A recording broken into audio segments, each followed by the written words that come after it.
Business updates చూద్దాం. దేశీయ stock మార్కెట్లు ఫ్లాట్ గా ప్రారంభమయ్యాయి. సెన్సెక్స్ నిఫ్టీ లాభ నష్టాల మధ్య ఊగిసలాడుతున్నాయి. Bharti Airtel, Britannia, Hero motor car, Shriram finance షేర్లు లాభాల్లో ట్రేడ్ అవుతున్నాయి. ONGC, SBI, HUL, Reliance, HCL tech షేర్లు నష్టాల్లో కొనసాగుతున్నాయి. ఓవరాల్ గా ఈ రోజు మార్కెట్స్ కి సంబంధించి వారి విశ్లేషణ తెలియజేసేందుకు బిజినెస్ అనలిస్ట్ రాజేంద్ర గారు లైవ్ లో సిద్ధంగా ఉన్నారు. Good morning sir. Good morning madam. Sir, గత 2 రోజులుగా మార్కెట్లు స్తంభించిపోయినట్లు కనిపిస్తుంది. ఈ రోజు ఆర్బీఐ పాలసీ ప్రకటన ఉంది. So Nifty and bank Nifty ఏ విధంగా ఉండొచ్చు సార్ పొజిషన్స్ వీటివి?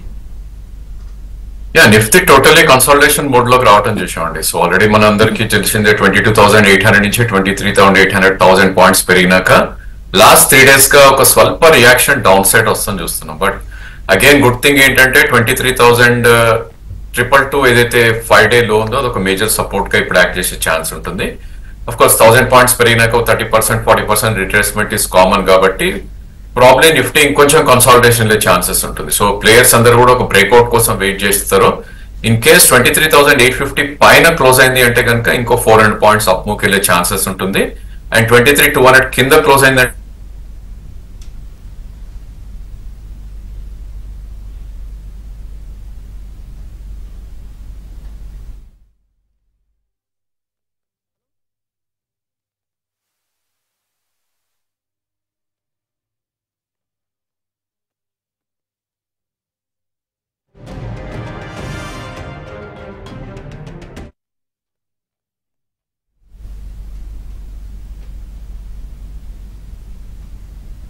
ప్రస్తుత ఆర్థిక సంవత్సరంలో డిసెంబర్తో ముగిసిన 3వ త్రైమాసికంలో ప్రభుత్వ రంగ బ్యాంకింగ్ దిగ్గజం ఎస్బీఐ నికర లాభం 16,891 కోట్ల రూపాయలుగా నమోదైంది. 2023-24 ఆర్థిక సంవత్సరంలో ఇదే కాలానికి ఆర్జించిన 9,164 కోట్ల రూపాయల లాభంతో పోలిస్తే 84% వృద్ధి కనబరిచింది. 2024-25లో సెప్టెంబర్తో ముగిసిన 2వ త్రైమాసికంలో నమోదైన 18,331 కోట్ల రూపాయల లాభంతో పోలిస్తే మాత్రం భారీగా తగ్గింది. ఈ Q3లో బ్యాంక్ నికర వడ్డీ ఆదాయం వార్షిక ప్రాతిపదికన 4% పెరిగి 41,446 కోట్ల రూపాయలకు చేరుకుంది. ఇదే కాలానికి బ్యాంకు రుణాలు దాదాపు 14% వృద్ధి చెంది 40,68,000 కోట్ల రూపాయలకు చేరినప్పటికీ నికర వడ్డీ మార్జిన్ మాత్రం 0.19% తగ్గుదలతో 3.15% పరిమితమైంది.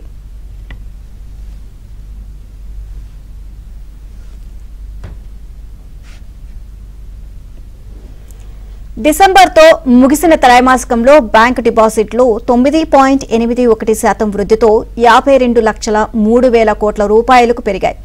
అందులో దేశీయ బ్రాంచీల్లోని కరెంట్ అకౌంట్, సేవింగ్ అకౌంట్ల డిపాజిట్లు 4.46% పెరిగి 19,65,000 కోట్ల రూపాయలకు చేరాయి.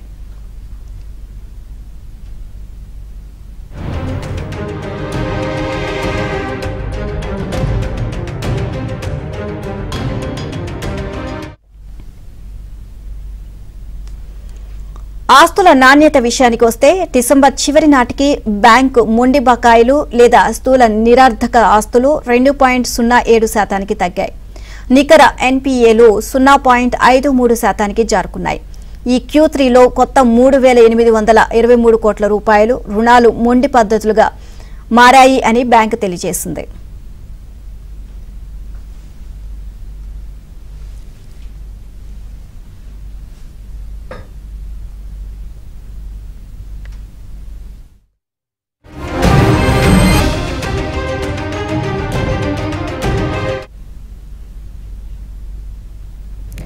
రైట్, కాలర్స్ రెడీగా ఉన్నారండి. దీనికి సంబంధించి సంతోష్ గారు బెంగళూరు నుంచి కాల్ చేస్తున్నారు. గుడ్ మార్నింగ్ అండి. Madam good morning madam. Very good morning.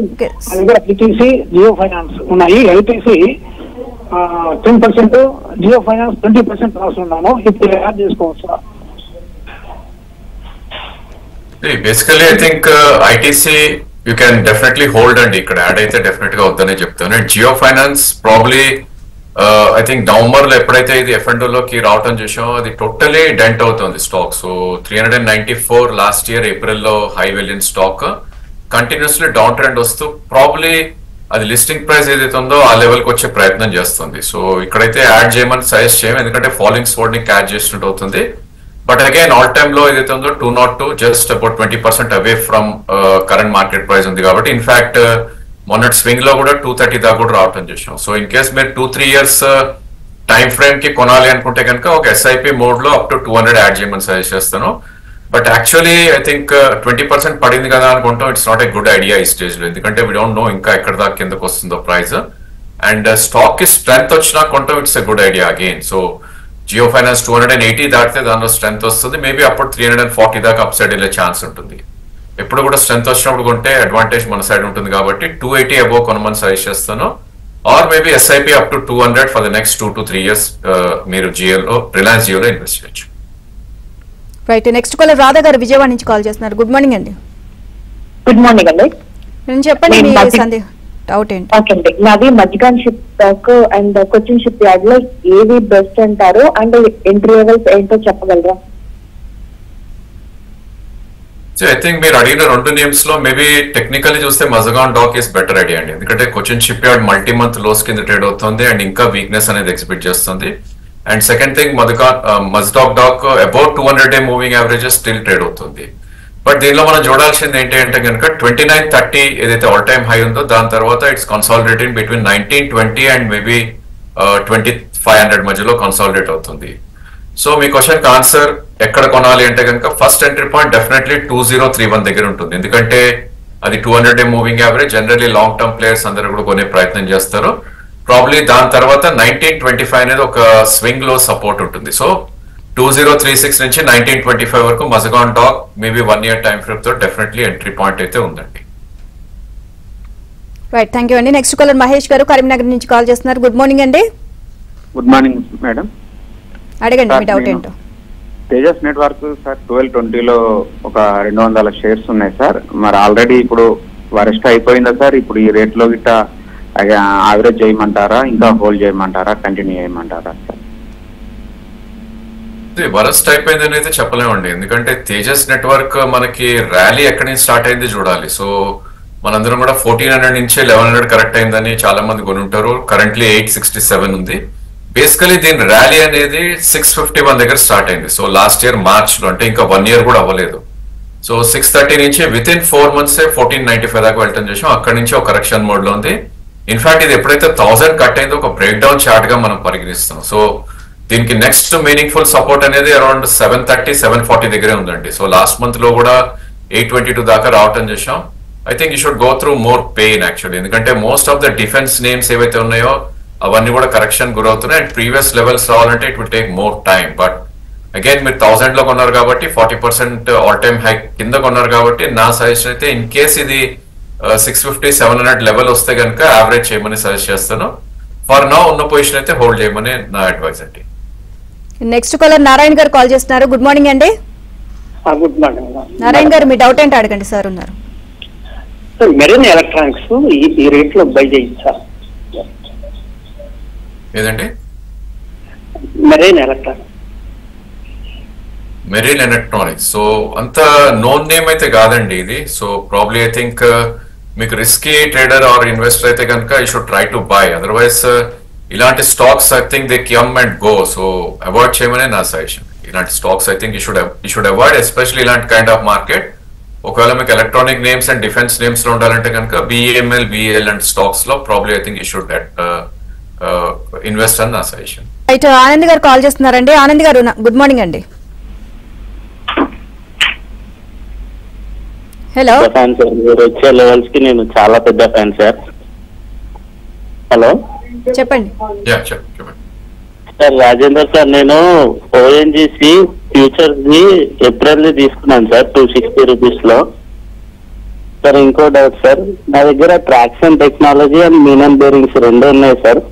2 10% loss లో ఉన్నాను సార్. ఇవి ఉంచుకోమంటారా ఏమంటారు సార్? ఐ థింక్ మీరు F&O లో తీసుకున్నా అని చెప్పారండి ONGC. So irrespective of the expiry అండి, మీరు ఏప్రిల్ లో తీసుకున్నా ఫిబ్రవరిలో తీసుకున్నా you should trade with stop loss, especially ఎప్పుడైతే మీరు F&O లో ట్రేడ్ చేస్తున్నారు. సో ఆల్రెడీ 260లో మీరు కొన్నారు, కరెంట్ మార్కెట్ ప్రైస్ 248 ఉంది. సో 12 రూపీస్ డౌన్ ఉంది. అండ్ స్వింగ్ లో చూస్తే కనుక 231 ఉంది. సో డెఫినెట్లీ ప్రాబ్లీ 231 కింద క్లోజ్ అయింది అంటే కనుక ఇంకా వీక్ వెళ్ళే ఛాన్సెస్ ఉంటుంది. కాబట్టి నా సజెషన్ అయితే అది స్టాప్ లాస్ పెట్టుకోమని సజెస్ట్ చేస్తాను, క్లోజ్ బిలో 231. అండ్ అదే విధంగా పుల్ బ్యాక్ ర్యాలీస్ లో ప్రాబ్లీ 273 అనేది ఒక కీ రెసిస్టెన్స్ ఉంటుంది. అగైన్ 265 అనేది ప్రాబ్లీ 200-day మూవింగ్ యావరేజ్ అదొక రెసిస్టెన్స్ ఉంటుంది కాబట్టి ఆ రేంజ్ లో should definitely try to exit. ఎందుకంటే మీరు వీక్ స్టాక్ ని అగేన్స్ట్ ద ట్రెండ్ వెళ్తున్నారు కాబట్టి ప్రాబ్లీ స్టాప్ లాస్ కూడా మస్ట్, అదే విధంగా పుల్ బ్యాక్స్ లో ప్రాఫిట్ బుక్ చేయడం కూడా మస్ట్. సో టైం చూసుకోకుండా మీరు ప్రైస్ ని వాచ్ చేసి you should try to trade అండి.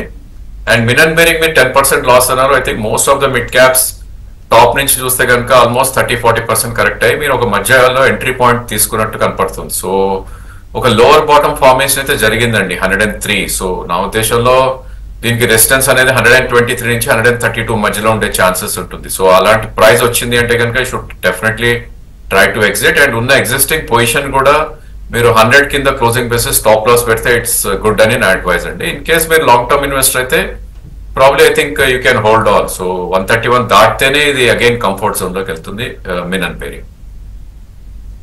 రైట్, నెక్స్ట్ కాలర్ లలిత గారు రాజమండ్రి నుంచి కాల్ చేస్తున్నారు. గుడ్ మార్నింగ్ అండి. గుడ్ మార్నింగ్ అండి. లలిత గారు మీ డౌట్ ఏంటండి? ఓకేనండి, ఒరాకిల్ ఫైనాన్షియల్ సర్వీసెస్ అండ్ ఆర్కోజో ఇండియా ఈ రెండు షేర్స్ ఏ ప్రైస్ ఎంటర్ అవచ్చండి అండ్ షార్ట్ టర్మ్ కంటే? షార్ట్ టర్మ్ కి అయితే should enter with stop loss definitely. So maybe OFSS entry point అయితే ఇక్కడ కనపడుతుంది. స్టాక్ ఆల్రెడీ మనం చూస్తే కనుక డిసెంబర్ లో 13,200 హై వెళ్ళి ఇప్పుడు 9,200 దగ్గర ట్రేడ్ అవుతుంది. అప్ సైడ్ పొటెన్షియల్ దీనికి అబౌట్ 10,950 దాకా ఉంది, అంటే 11,000 వరకు అప్ సైడ్ వెళ్ళే ఛాన్స్ ఉంది. ఇంకా 1,800 పాయింట్స్ అప్ సైడ్ పొటెన్షియల్ అయితే కనపడుతుంది స్టాక్ కి. బట్ అగైన్ మొన్నటి స్వింగ్ లో ఏదైతే ఉందో 8,200 అంటే 1,000 పాయింట్స్ కింద కూడా వచ్చే ఛాన్స్ ఉంది కాబట్టి ఈ స్టేజ్ లో I think you should wait అండి. బట్ 8,300 8,400 ఆ లెవెల్ వచ్చినప్పుడు definitely you should try to enter. Again short term అంటున్నారు కాబట్టి ప్రాబ్లీ ఐ థింక్ 11,500 మధ్యలో ప్రాఫిట్ అనేది బుక్ చేసుకోవాలి. And at the same time 7,500 కింద స్టాప్ లాస్ కూడా మస్ట్ అండి. ఎందుకంటే మనందరం గమనించాల్సింది ఏంటంటే మార్కెట్ ట్రెండ్ అనేది రివర్స్ అయింది లాస్ట్ 3 to 4 months గా. అండ్ మనం అగైన్స్ ట్రెండ్ చేస్తున్నాం కాబట్టి స్టాప్ లాసెస్ కూడా కంపల్సరీగా పెట్టుకోవాలి. రైట్ సార్, కొత్తగా చేర్చిన ఫ్యూచర్ అండ్ ఆప్షన్స్ స్టాక్ లో చాలా అమ్మకాలు జరుగుతున్నాయి. సో ఈ స్థాయిలో చార్ట్స్ లో ఏ లెవెల్స్ సూచిస్తున్నాయి సార్? సో ఇందాకే ఒక కాలర్ ఆన్సర్ చేసామండి, ద వే న్యూ స్టాక్స్ ఏవైతే ఎఫ్ఎండోలో లిస్ట్ అయ్యో ఎలా డెంట్ అవుతున్నాయి అనేది చాలా చాలా బ్యాడ్ గా ఉంది. సో జనరల్ ఏమవుతుందంటే మనం గతంలో కూడా చూసాం, ఎప్పుడైతే స్టాక్స్ ఎఫ్ఎండోలోకి వస్తాయో ఆపరేటర్స్ కానీ లేదంటే ట్రేడర్స్ కానీ అగ్రెసివ్ గా వాటిల్లో ప్లే చేసే ప్రయత్నం చేస్తారు.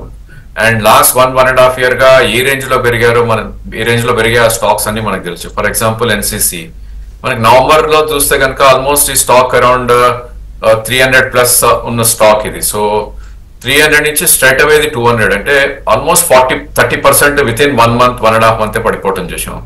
అండ్ దీని లో చూస్తే కనుక స్వింగ్ లో 164 దగ్గర కనిపిస్తుంది, లాస్ట్ ఇయర్ జనవరి లో అది. సో ఇలాంటి మూవ్స్ అనేది చాలా చాలా స్టాక్స్ లో మనం చూస్తున్నాం. So for example stocks like జియోనే ఇందాక ఒక ఇన్వెస్టర్ అడిగిన స్టాక్, అది కూడా ఆల్మోస్ట్ 30-35% కరెక్ట్ అవటం చూస్తున్నాం. సో ఎక్కడ దాకా వస్తుంది అనే కన్నా ప్రాబ్లీ అగైన్ స్ట్రెంత్ ఎక్కడ రీగైన్ అవుతుంది అనేది మనం చూసుకోవాలి ఇప్పుడు చార్ట్స్ లో. ఎందుకంటే అగైన్ ఎన్సీసీ ఎగ్జాంపుల్ తీసుకుంటే అన్ని మూవింగ్ యావరేజ్ కింద ట్రేడ్ అవుతుంది. So current market price about 210 అలా ట్రేడ్ అవుతుంది. దీనిలో స్ట్రెంత్ రావాలి అంటే కనుక 270 దాకా వెళ్ళే 270 పైన స్ట్రెంత్ వస్తుంది ఈ స్టాక్ లో. బట్ అగైన్ లోవర్ సైడ్ ఎంత అంటే కనుక చార్ట్స్ పరంగా మంత్లీ చార్ట్ లోకి వెళ్ళి చూస్తే 164 దగ్గర కనిపిస్తుంది. So all in all one stock మనం రిఫర్ చేసుకొని ఎన్సీసీని చూస్తే 164 to 270 అంత బ్రాడ్ రేంజ్ లో ట్రేడ్ అయ్యే ఛాన్సెస్ ఉన్నది. సో అట్లా I think we need to look at lot of stocks like Kalyan jewellers కూడా ఆల్మోస్ట్ 790 నుంచి 450 దాకా పడిపోవటం చేసాం. సో ఇలాంటివన్నీ especially retail and small investors attract అవుతారు. ఓకే బాగా పడింది స్టాక్ 20-30-40% అని. బట్ మనం మిస్ అయ్యేది ఏంటి అంటే కనుక స్టాక్ ఎక్కడి నుంచి పెరిగింది అనేది మిస్ అవుతాం. సో అది చాలా చాలా కేర్ఫుల్ గా ఉండాలి. ఎప్పుడైతే స్ట్రెంత్ వస్తుందో అప్పుడే లాంగ్ పొజిషన్స్ తీసుకోవాలి. Otherwise there are lot of stocks అండి, ఆ 20-30 స్టాక్స్ పక్కన పెడితే కనుక ఐ థింక్ ఎన్ఎస్సీ లో లిస్ట్ అయిన స్టాక్స్ వేరే ఉన్నాయి, వాటిల్లో ట్రేడ్ చేస్తే ఇట్స్ ఎ గుడ్ ఐడియా అని మా ఉద్దేశం. సో నెక్స్ట్ కాలర్ జాండీ గారు చెన్నై నుంచి కాల్ చేస్తున్నారు. సార్ గుడ్ మార్నింగ్ అండి. గుడ్ మార్నింగ్, నమస్కారం అండి. తేజస్ నెట్వర్క్ ఈ రేట్లో కొనవచ్చా? డ్రీమ్ ఫ్లోర్స్ 500 లో హోల్డ్ చేస్తున్నా, హోల్డ్ చేయాలా లాస్ బుక్ చేయాలా? తేజస్ ఇప్పుడే ఆన్సర్ చేయడం జరిగిందండి ఒక ఇన్వెస్టర్ కి. సో ప్రాబ్లీ మీరు మా యూట్యూబ్ చూస్తే అగైన్ దానిలో అవుట్లే చేస్తారు కానీ. But to answer your question, definitely ఇక్కడ నో అని అంటాను. ఇంకా ఒక 10 to 15% డౌన్ సైడ్ పొటెన్షియల్ అయితే స్టాక్ కనిపిస్తుంది. అండ్ డ్రీమ్ ఫోక్ ప్రాబ్లీ ఈ స్టేజ్ లో లాస్ బుక్ చేయాల్సిన అవసరం అయితే కనిపించలేదు, ఎందుకంటే ఒక సపోర్ట్ జోన్ దగ్గరలో ట్రేడ్ అవుతుంది. సో ఇప్పుడు కూడా సపోర్ట్ జోన్ కి వచ్చినప్పుడు అక్కడి నుంచి కొద్దిగా రివర్స్ అయ్యే ఛాన్సెస్ ఉంటుంది. సో ఇమీడియట్లీ లాస్ బుక్ చేసుకునే కన్నా నా అడ్వైజ్ అయితే క్లోజింగ్ బేసిస్ లో 330 కింద క్లోజింగ్ బేసిస్ స్టాప్ లాస్ పెట్టుకోమని సజెస్ట్ చేస్తాను. అగైన్ దీనిలో రెసిస్టెన్స్ పాయింట్ ఎక్కడ ఉంది అంటే కనుక 395 నుంచి 434 మధ్యలో డ్రీమ్ ఫోక్ కి రెసిస్టెన్స్ పాయింట్ ఉంది. ఇన్ కేస్ అలాంటి మూవ్ వచ్చింది అంటే కనుక అక్కడ డెఫినెట్లీ ఎగ్జిట్ అనే చెప్తాను. ఇన్ఫాక్ట్ అక్కడ మీ కాస్ట్ ప్రైస్ డ్రాప్ అయినా కూడా అక్కడ లాస్ అనేది బుక్ చేయాలి 405 to 434 మధ్యలో. బట్ ఉన్న పొజిషన్ ని 330 కింద స్టాప్ లాస్ స్ట్రిక్ట్ గా పెట్టుకోమని నా సజెషన్ అండి. అండ్ నెక్స్ట్ కాలర్ వరప్రసాద్ గారు కాల్ చేస్తున్నారు. Good morning sir.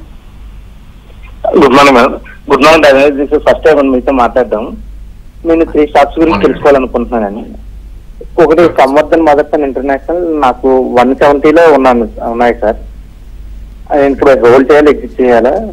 Next sequence scientific sir, అది 101 షేర్స్ ఉన్నాయి, 190లో ఉన్నాయి సార్. ఇంకోటి ఓఎన్జీసీ సార్. ఐ థింక్ మీరు మోస్ట్లీ అన్ని వీక్ స్టాక్స్ లోనే పొజిషన్ తీసుకున్నారండి. సీక్వెన్స్ సైంటిఫిక్ ఫర్ ఇన్స్టెన్స్ చూస్తే కనుక దీని ఫాల్ అనేది స్టార్ట్ అయింది ఆల్మోస్ట్ 330 నుంచి డెఫినెట్ గా 60-70 దాకా రావటం చేసాం లాస్ట్ కపుల్ ఆఫ్ ఇయర్స్ లో. అగైన్ అదే స్పీడ్ లో ర్యాలీ కూడా రావటం చేసాం. సో నా ఉద్దేశంలో ప్రాబ్లీ స్టాప్ లాస్ అనేది పెట్టుకోవాలి ఈ స్టేజ్ లో, ఎందుకంటే ఇది వీక్ స్టాక్ కిందే పరిగణిస్తాం. Most of the stocks last 3-4 years లో 5 to 6 times పెరిగితే ఈ స్టాక్ రివర్స్ అవటం చూస్తున్నాం. 332 of course current market price 160 ఇంకా ఉన్నప్పటికీ లాస్ట్ 2-3 months లో 240 దాకా కూడా వెళ్ళటం చేసాం.